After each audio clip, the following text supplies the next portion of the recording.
let me just say, first of all, I want to thank all of you for being here with us, and let me thank all my colleagues for being here too. I think what you see is a group of us who are saying to our colleagues and our friends, our Republican side, that please, we want to work with you. We've come here, we're serious about sitting down in a bipartisan way, working through a tax bill that helps all America. And not just 3 of us here, there's 12, 14, 16 of us. And what we've asked for is we reached out and we said that we're willing to work and sit down. We've tried. We've been involved basically at dinners at the White House. We've talked to representatives from the White House on taxes. But that's as far as they have gone. They haven't been incorporated into anything that we're seeing so far, so we're not sure if that's gotten through at all. We all want to do tax reform. We all believe it needs to be done, and we've talked about that. There's not one person here that hasn't worked with a Republican in a bipartisan way on an issue. Every one of us have worked on that before, and we're willing to do it again. So rather than rush this thing through, rather than trying to find a pathway forward, and people are looking for different gimmicks, if you will, use us as the gimmick. We can be the gimmick to get to 60 and do something meaningful for the country. There's those of us who will continue to work. I've asked one question only. My question was this: if we're asked to take on $1.5 trillion of new debt, who benefits? Who benefits the most? If we're asking our children and the next generation to take this debt on, a minimum of $1.5 trillion, who will benefit?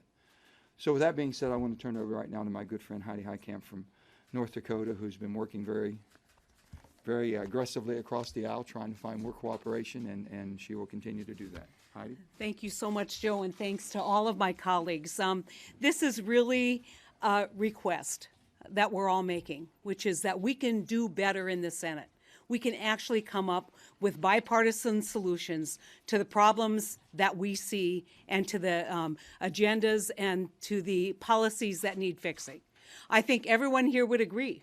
We need a simpler tax code, something that's easier for people to understand. We need to tell working class people that they're not going to get left behind and shoulder the burden unnecessarily and unfairly of the tax structure.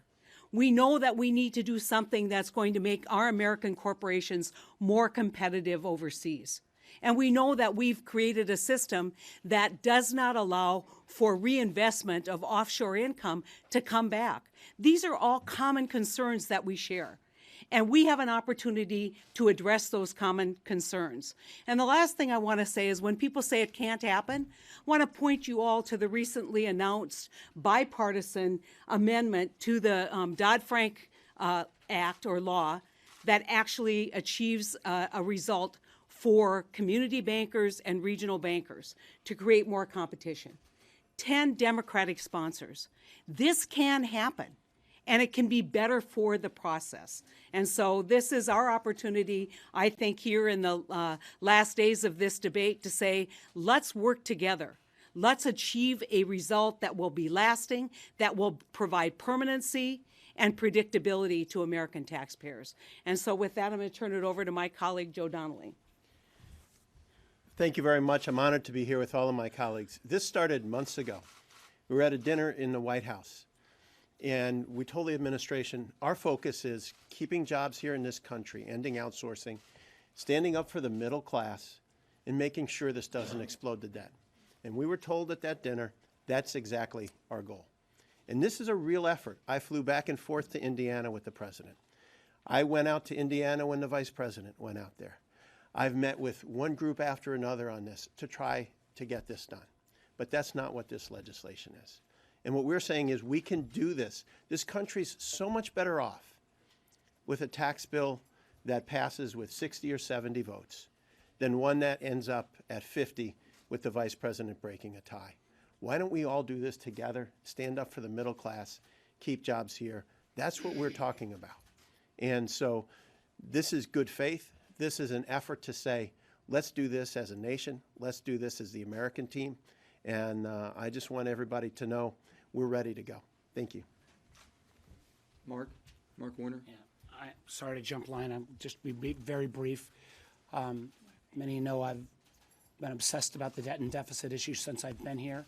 I think 3 pieces of reality. One, We only do tax reform once every generation. Last time we did it was 1986. So if we're going to do it, let's do it right. The real numbers in this bill are not 1.5 trillion.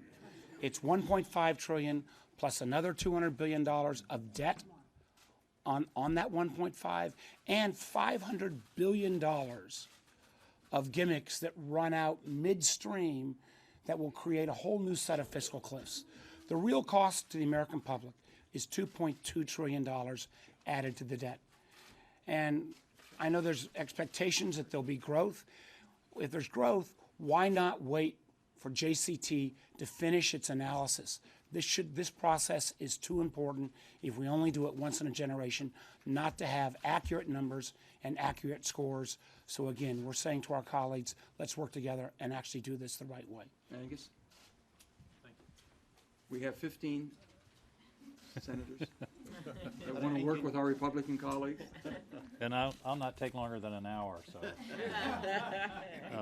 We'll have 14 senators then. I think the clear message I want to deliver to the public, but also to my Republican friends and colleagues, is a vote this week is not the last chance to do tax reform. That's the fundamental message. We're here because all of us want to do tax reform.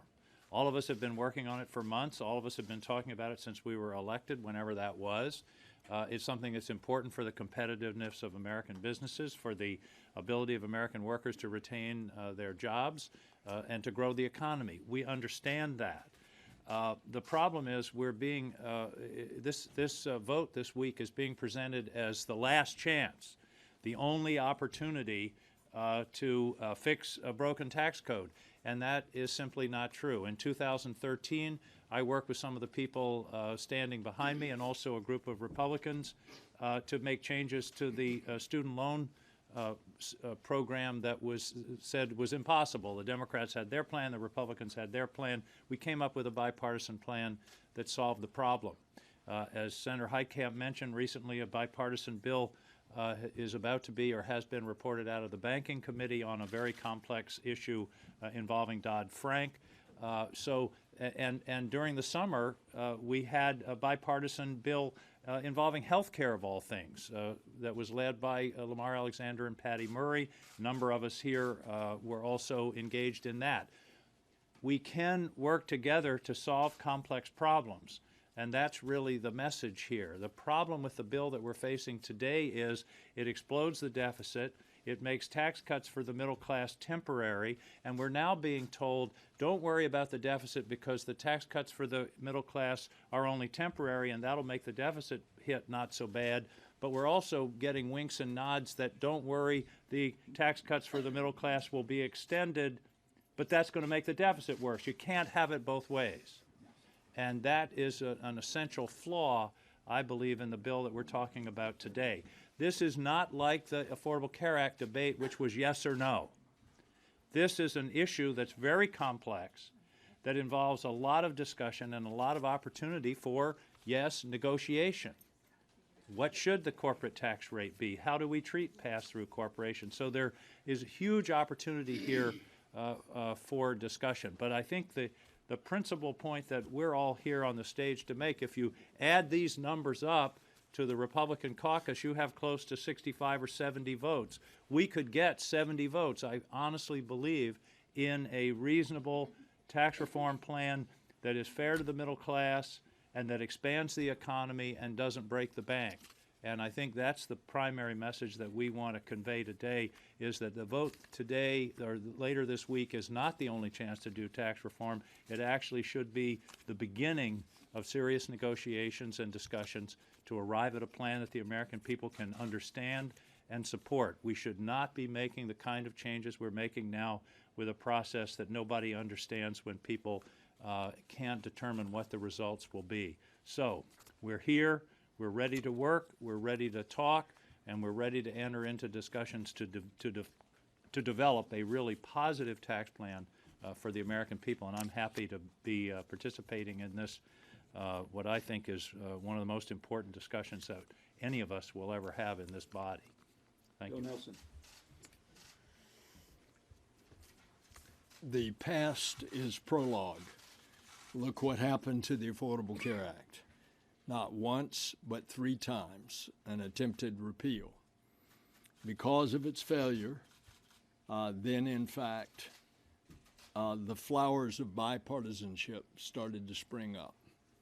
And you see that legislative activity going on.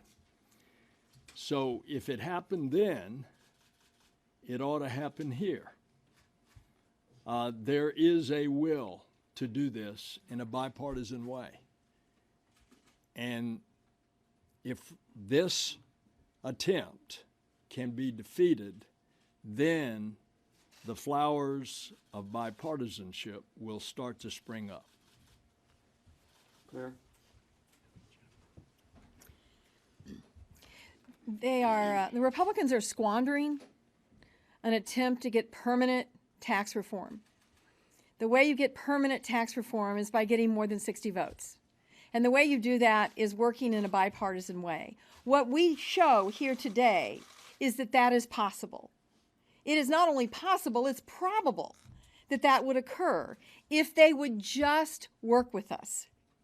We want to reform the tax code. Now let's talk about what they said they would do. They were going to make it simpler. Well, in the Finance Committee, as my colleagues will confirm, the Joint Committee on Taxation said that what they were proposing, we have 7 books of the code, about 10,000 apiece. They acknowledged it would add another book. So there's no simplification. We're going from 7 books to 8 books because of all the complexities they're layering in and their pass-through language and their international language and their business language. They said they were going to get rid of the goodies and create a level playing field. Wrong. They did not. They did not get rid of the goodies. We still have carried interest. We still have like-kind exchanges. We still have a number of goodies that bring down the real tax rate for many corporations to much lower than it currently stands. They didn't change any of that. And they obviously are giving very short shrift to the people who need it the most. Very short shrift to the families living paycheck to paycheck that are worried about whether or not they can send their kids to college. So if they would work with us, we could reform the corporate rate. We could actually make it a level playing field and make our companies more competitive. We could actually make the child tax credit refundable so it really puts money in the pockets of those families living paycheck to paycheck. Those are the things we could do together and make it permanent. And we are all hopeful that this misguided attempt that is anything but regular order fails so that we can then come together and work, as Bill Nelson said, in a bipartisan way to get the bill that America deserves, that all of America deserves. So the president is going to my state tomorrow. My message to Missourians is we can do this in a way that really will help most of you, but not the way that the Senate is proposing to change the tax code. Amy.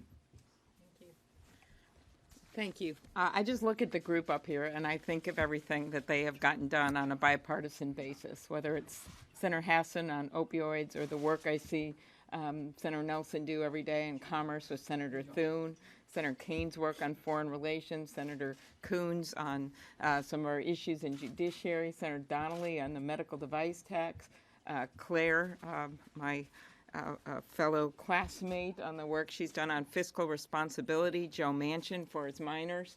I think of Heidi, also known as the good woman by the president. I think of the work that she does on biofuels. None of this work would have gotten done if these people couldn't work across the aisle. So you have up here people that have a track record of getting things done across the aisle. And we have been doing this for years. And I don't know how you can look at this major piece of legislation that is going to affect everyone in America for a decade and make this decision in a few weeks without any attempt at following a path that would bring people together. And we're up here today to just simply say that we are ready to roll. Because courage right now is not just standing in the opposite corners of that chamber and giving speeches. Courage is whether or not you're willing to stand next to someone that you don't always agree with for the betterment of this country. So that is our message here. We want to work with them. Chris. Thanks. Thank you, Joe. You've got a group of senators in front of you who are saying we want to work across the aisle. We want to have a stronger, better, more sustainable path towards tax reform. When was the last time tax reform happened? Under Ronald Reagan in 1986. And it was bipartisan. Two quick questions for you. It's Giving Tuesday. What will this tax plan that's proposed by the Republicans do to charitable giving? By some estimates, it'll cut charitable deductions by $95 billion and charitable giving by $13 billion a year at least. If we had more time to understand the bill and to work together in a bipartisan way, we could address that so that nonprofits all over our country aren't hit by a big cut to charitable giving. What's it going to do to manufacturing? Well, I think a common sense analysis of its impact, it will accelerate offshoring. If we had the time to discuss it, we could find a bipartisan path to reduce that impact. I'm the co-chair of the Bipartisan Competitiveness Caucus, and I've introduced several bipartisan tax bills to help manufacturing. There is no reason to insist on this being the only shot we've got. There is a great group of Democrats here who've demonstrated their bipartisan chops, willing to work across the aisle. They should give us a chance. Thank you. Just an update, we have 16 now radically moderate Democrats that have showed up. And one independent. I'm sorry, 15 and 1. With that, we'll have Tom Carper. Tom? Thanks, Joe, and good morning, everybody. Senator Coons and I go home most nights to Delaware. And over the years, people have said, well, when does the last train leave? And the last train leaves at 10:10 p.m. And my colleagues have come to call that the last train to Clarksville. And when I think of I like to think in terms of music and lyrics. And this legislation that's been reported out of the Finance Committee, on which several of us serve, is not the last train to Clarksville. This is not the last train to Clarksville. There's got plenty of opportunities. Should be plenty of opportunities. The president said he wanted to really in three things in tax reform. One, not to help people like him. Two, make sure that we're helping working class people. Three, simplify the tax code. We're all in. We're all in.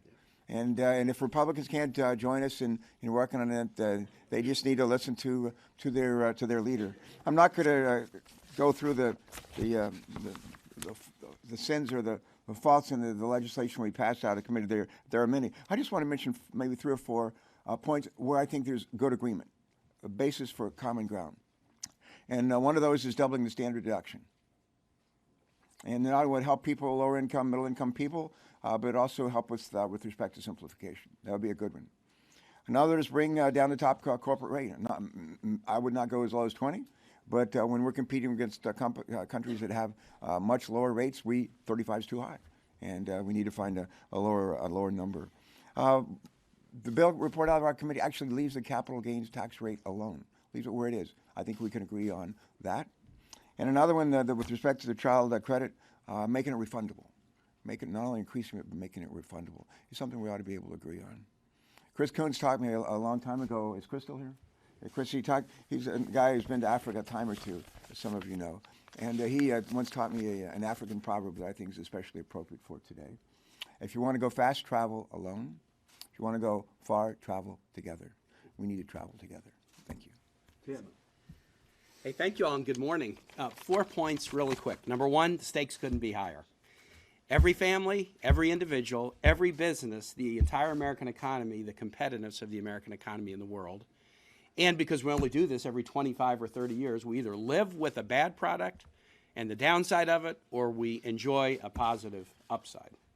Second, the partisan process has produced a bad result. Doing it under reconciliation without including democratic ideas, throwing in pet projects that ours of, like getting rid of the individual mandate or punishing the PhD students. It's led to a result that benefits the top end, hurts the middle class, explodes the deficit, takes health care away from millions of people. Third, everybody standing here has significant bipartisan bona fides. We've got 5 governors standing here. We have tax commissioners, insurance commissioners, mayors and county execs, people who've worked on deals up to the banking reform deal that was just announced 2 weeks ago, and so many others. We have strong bipartisan bona fides. I've done nonpartisan tax reform as a mayor on a nonpartisan council where we had Democrats and Republicans. I've done bipartisan tax reform as a governor, but this process does not include me and does not include any of us. Finally, to the R's. Why not test us? Why not test us? You've got a reconciliation bill that you can pull up for a vote at any time. But why not test what we're saying? Why not say, look, let's work to see if we can come up with something that could be bipartisan, that could get well over the 60-vote threshold. If by January 30, just to 31, just to pull a day out of the middle of the air, if it looks like there's no progress towards something that could be meaningfully bipartisan and good for the economy, you can always vote on your bad product. But why not test it? What are you afraid of? That will make it better for people? That we won't explode the deficit? That will make it fair to the middle class? Test us out. That's our message to our Republican colleagues. Thank you. Thank you. It's great to be here with my colleagues to talk about a process that needs to happen. I tell you, as I go home each and every weekend back to Michigan, the one thing that I hear common, and there are a lot of differences with my constituents that have different positions on different issues, but the one thing that they all say to every single one that I talk to is, why can't you work together in Washington, D.C.? Why can't Democrats and Republicans come together? We want to see that in this country. We want to see a congressional body that works in a cooperative way, that works the way it's supposed to, regular order. People come together. When we think about the last major tax bill that passed in the 1980s under the Reagan administration, how many votes did it get? It got over 90 votes. 90 votes, and here we are saying maybe we'll have a bill with 50 votes, then a vice president is going to break it. When the Congress in the last generation was able to bring 90 members together to find common ground, we can do that again. The American people are expecting us to do that again. They are expecting us to do our job, which is to represent them, not our party. And every one of us here has done that, time and time again in bills. I just worked with Senator Thune on a self-driving vehicle bill that took months of work, but we brought stakeholders from every single aspect of that to come together with legislation that passed. Can you imagine this? It passed unanimously. That shows Democrats and Republicans can come together on very complex issues. Nothing is more complex than taxes, and nothing is more consequential to the American public than tax reform. That is what we asked to be a part of. We know that we can do better, and we know we can find common ground. I know I can find common ground with one thing in particular with my Republican colleagues, and that is we cannot explode the deficit. Every time I hear my Republican colleagues talk, they talk about the deficit, how we have to deal with that. We can't pass off to future generations decisions that we are making now. I look forward to working with my Republican colleagues to design a bill that is fair, that is simpler, and doesn't explode the deficit. And I would think my fiscal conservative colleagues in the Republican Party would not want to explode the deficit and would want to work with us. Maggie. Well, thank you. It's great to be here with you all, and it's great to be here with so many of my colleagues. I'm just going to add a little bit to what they've said. Everybody up here has a history and a record of forging bipartisan compromise to solve problems. And in my case, it's whether it's opioids or I'm one of the senators on the Alexander Murray bill, 12 Democrats, 12 Republicans on that bill on health care. We all know that it is possible to come together. And what I always try to focus on is what my constituents do in their daily lives, whether it's in their families or their businesses or their communities. They solve problems without regard, frankly, to who's in what political party, and that's what they expect from all of us. And the United States Senate has a process to make that happen. That's one of the strengths of this body. So I just want to make sure that my colleagues on the other side of the aisle understand how eager so many of us are to come together and forge a really strong bipartisan bill that really does reform our tax code and our tax system, makes it fairer to small businesses and middle-class families who are struggling so hard right now. We know that it's possible to do this. We just have to be included in a process where we can have a free exchange of ideas, hear each other out, find out how things will actually work on the ground, and then move forward with a strong compromise bill that will help the American people. Thank you. Michael.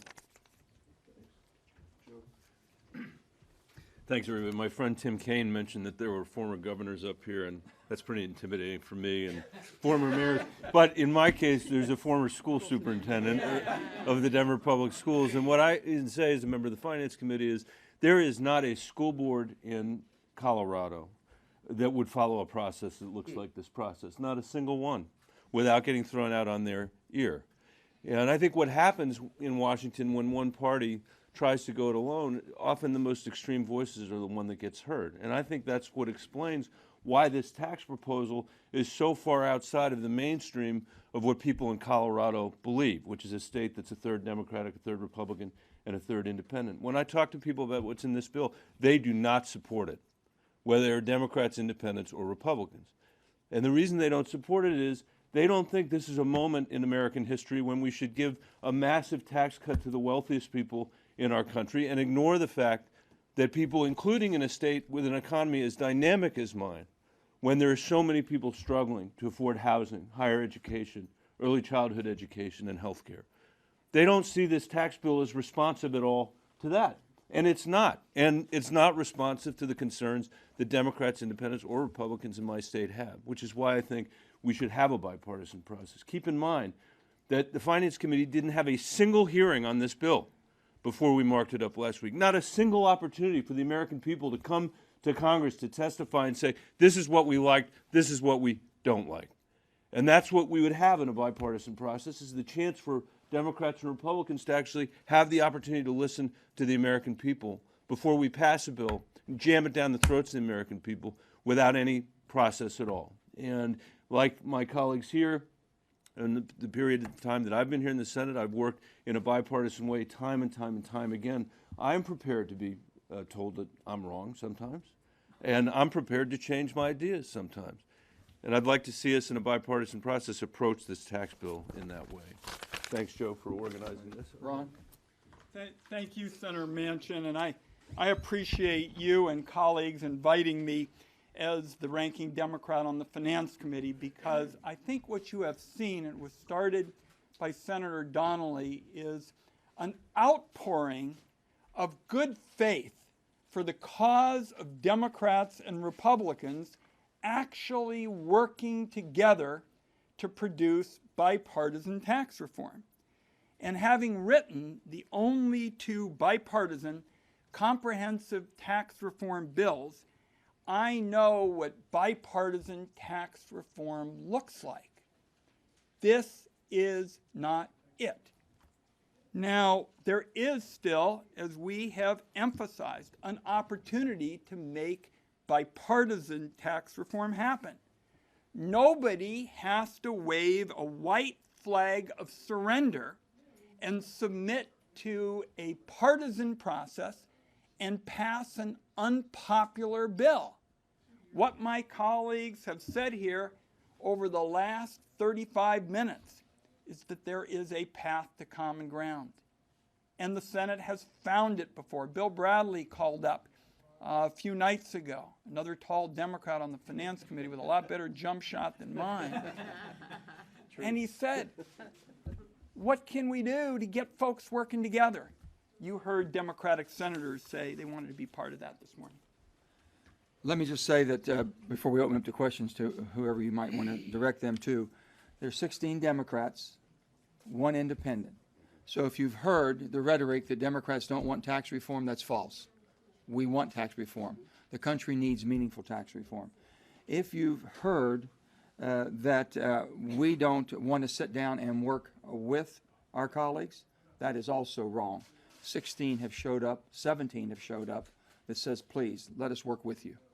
So with that, I think that everyone has laid out the reasons why we're here. And what we're asking our friends is say, work with us. We're all part of this. Not one of us, I don't think, have ever put a tax program together in our respective states, whether we were former governors or whatever position we've had, without doing it in a bipartisan way. I've never seen in my life, in anything I've been involved in business or in my political life, a partisan type of approach to fixing a major problem. That's what we're saying. So when the Democrats have used this as far as these types of reconciliation gimmicks, if you will, wrong. Should never be done. No, neither party should be using this, a major policy reform for this country. With that, you want to direct your questions? Senator, is it too late to be having this conversation? I mean, why not do this 2 months ago? We've been trying. We've been having a conversation, so you'll know. Well, hold on, okay. Hold on. We've been to the White House. We've had conversations. We've been to the Library of Congress and sat down as a group. We've had these, but nothing has come out. What we're talking to the White House is not what we're seeing in the bill. No tax breaks for the rich. I said, that's great. Helping the middle class, working class, that's great. That's not what we're seeing. So we're saying if someone's disjointed or disconnected, we want to connect it, and we can be part of that. Well, I was just going to ask, what is the practical, realistic way to proceed, understanding the abject level of mistrust Well, that's why, first of all, the leadership is telling the rank and file of the caucus that no Democrat wants to sit and work with you. No one's serious about voting for anything. That is so far-fetched, because every one of us have worked with our colleagues. So we're going to send a loud, clear message today, hopefully with you all's help, that we do want to work with you. We believe that you should lower the corporate rate. We believe in all the things that we've talked about. Can't we make it work that doesn't basically put our children in jeopardy? I could just say one thing. To your question, there's a body of evidence. There's a body of evidence. We just put together an effort on regulatory relief. So many of the folks up here just put together an effort on health care with Senator Alexander and Senator Murray. That bill's ready to go. And that bill is ready to go and has been ready to go for months. You can talk and you can do. There has been a lot of doing, and we're ready to do that again. And as was said by all of my colleagues, look, if it's done this week or if it's done a month from now in a bipartisan way, in the long span of time, aren't we much better off trying to do something that reflects my state of Indiana and everybody's state, rather than just something that they're trying to jam through a small hole? Right here, and I'll come right over. At this point, is it fair to assume that you would all vote against the tax bill as it currently stands? We haven't seen the final version. We think it's still they're still trying to find ways to get 51 votes. We're saying, why work on getting 51 votes? Why don't you work on getting 60 votes? Here we are. 70. Yep. 70. We can get you up to 70. But right now, how would you? I would vote twice against this bill. Absolutely. I think once again, it's unfair to ask that question. I've been asking all along, what is it? And I still don't know what it is. It's still a moving target.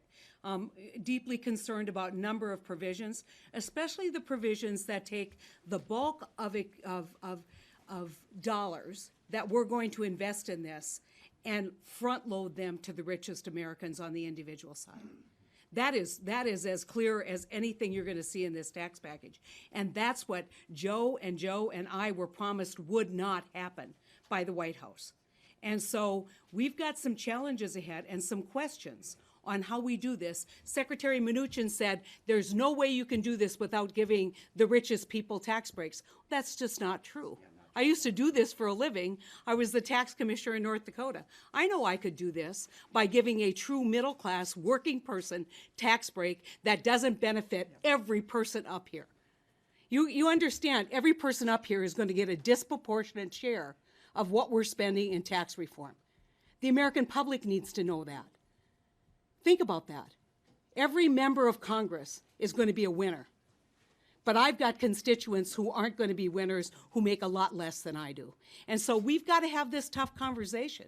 And that's what we want to do. That's what we were promised.